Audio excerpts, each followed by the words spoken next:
Des photos, environ 200, rachetées l'an dernier par cette historienne et par la bibliothèque Bernheim. Des clichés noirs et blancs qui nous ramènent à la fin du 19e siècle sur les traces d'un homme, Lucien Bernheim, tour à tour surnommé le seigneur de Népouy, puis le roi du chrome.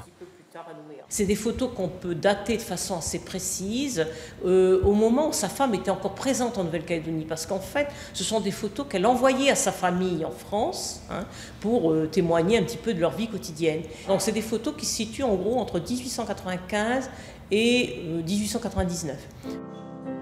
Des instantanés qui vont dévoiler le destin et l'œuvre calédonienne de cet Alsacien aventureux dont le nom est toujours associé à la bibliothèque du pays et au centre minier de Népouy. Lucien Bernheim, parti de Mulhouse, d'abord pour tenter sa chance en Indochine et en Australie, loin des siens, loin de cette famille d'Israélites négociants et notables. En avril 1884, il découvre une Calédonie en pleine effervescence minière. Une opportunité à saisir qui va propulser la carrière de Lucien Bernheim, d'autant plus que l'homme dispose de solides soutiens. Un an après son arrivée, il repart en France et il va solliciter ces réseaux qui sont à la fois certainement des réseaux familiaux, puisqu'il est d'une famille juive, donc de la bonne bourgeoisie juive, qui est fortement implantée dans le monde de la manufacture. C'était quelqu'un qui était un républicain convaincu et qui était membre de la franc-maçonnerie. Donc on voit bien qu'au fur et à mesure de sa carrière, il saura tout à fait mobiliser ces trois types de réseaux pour parvenir à ses fins. En 1889, Lucien Bernheim va acquérir 22 000 hectares de concessions minières à Népouy. C'est là qu'il va vraiment faire sa fortune. On l'appellera le seigneur de Népouy et les photos d'époque témoignent d'un train de vie fastueux et de réceptions opulentes dans sa maison familiale. Mais en parallèle, Lucien Bernheim est un travailleur acharné et un visionnaire à la pointe du progrès. Bernheim avait mis au point tout un réseau de câbles extrêmement impressionnant, avec une gestion tout à fait exceptionnelle, des ruptures de pente, qui permettaient donc de descendre les sacs de nickel en évitant les charrois, puisque un des gros problèmes des mines d'autrefois, c'était les charrois jusqu'à la mer.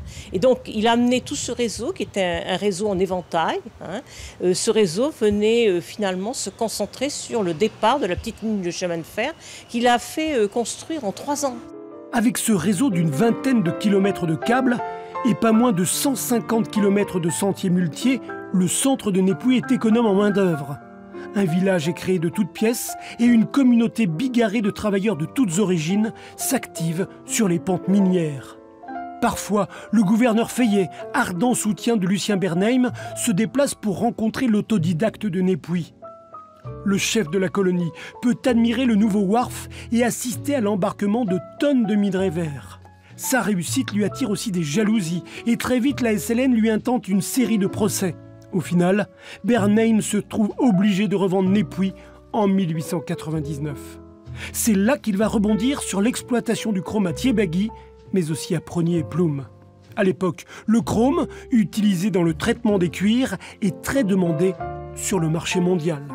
Comme il travaille finalement dans le sud, il se rend compte des potentialités du point de vue hydroélectrique. Il se rend compte aussi qu'une des grosses difficultés pour la Nouvelle-Calédonie, c'est qu'elle manque d'usines métallurgiques. C'est pour ça qu'il a l'idée géniale de capter finalement les eaux de la Yaté. Et on oublie souvent qu'il est à l'origine du barrage hydroélectrique de Yaté, dont il a lancé d'ailleurs les travaux, associé donc avec une usine, projet finalement qui ne seront achevés en ce qui concerne le barrage de Yaté qu'en 1958. Et hélas pas par lui, et avec l'usine du Sud au XXIe siècle. L'aventurier alsacien va ainsi devenir le roi du chrome. Au début du siècle précédent, il partage son temps entre la Calédonie et Paris. C'est aussi à cette époque qu'il va léguer 100 000 francs à la colonie pour la création d'une bibliothèque. Lucien Bernheim est extrêmement clair dans le courrier qu'il adresse à la collectivité à l'époque pour faire son legs. Il veut que la bibliothèque rayonne culturellement, qu'elle rayonne sur l'ensemble du territoire. Donc il y a génétiquement inscrit dans l'histoire de Bernheim la décentralisation. Et aussi, il conditionne son legs à l'octroi de budget de fonctionnement suffisant pour ne pas en faire une coquille vide. L'héritage de Lucien Bernheim vit encore, mais de plus en plus chichement. Quant au généreux donateur, il est enterré à Paris où il est mort en octobre 1917.